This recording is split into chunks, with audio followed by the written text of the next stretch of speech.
અમદાવાદમાં 14 કરોડના ડ્રગ્સ સાથે એક શખ્સ ઝડપાયો। નરોડા હાઈવે પરથી પોલીસે ડ્રગ્સ સાથે એક શખ્સને ઝડપી પાડ્યો। મુંબઈના પેડલર સાજિદ શેખની ધરપકડ કરવામાં આવી। 7 કિલો 84 ગ્રામ એમડી ડ્રગ્સ સાથે ધરપકડ કરાઈ। નાઇજીરિયન નાગરિક પાસેથી તે ડ્રગ્સ લાવ્યો હોવાનો ખુલાસો થયો છે।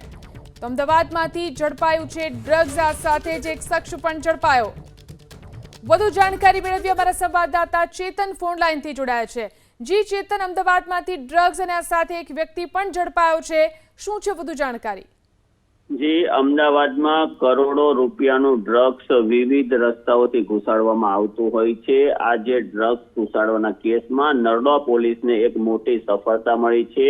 જો આ ઘટનાની વાત કરવામાં આવે તો નરોડા પોલીસ દ્વારા નાના ચિલોડા સર્કલ પાસે એક ટ્રેપ ગોઠવવામાં આવી હતી અને પોલીસે મુંબઈના જોગેશ્વરીમાં રહેતા મોહમ્મદ સાજિદ શેખને શંકાના આધારે અટકાવ્યો હતો અને તેની અંગ ઝડપી કરવામાં આવી હતી। તેની અંગ ઝડપી દરમિયાન તેમની પાસેથી મળેલી બેગમાં ડ્રગ્સનો જથ્થો મળી આવ્યો હતો। જો આ ડ્રગ્સના જથ્થાની વાત કરવામાં આવે તો 7 કિલો 84 ગ્રામ એમડી ડ્રગ્સનો જથ્થો વિવિધ પેકેટમાં પેક કરેલો મળી આવ્યો હતો અને તેની બજાર કિંમત અંદાજિત 14.16 કરોડ રૂપિયા જેટલી થાય છે। આમ આ મોટા ડ્રગ્સના જથ્થાને જોઈને પોલીસની પણ આંખો પહોળી થઈ ગઈ હતી। પોલીસે તાત્કાલિક જ મોહમ્મદ સાજિદ શેખની ધરપકડ કરી તેની વિરુદ્ધ ગુનો નોંધી અને તપાસ હાથ ધરી હતી। તો તપાસમાં મોહમ્મદ સાજિદે નાઇજીરિયન નાગરિક ક્યુબેન પાસેથી ડ્રગ્સનો જથ્થો લાવ્યો હોવાનું જણાવ્યું હતું, જેને લઈને પોલીસ દ્વારા મોહમ્મદ સાજિદ,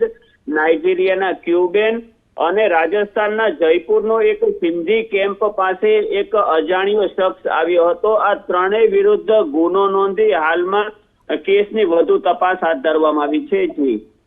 જી આભાર તમામ જાણકારી આપવા માટે।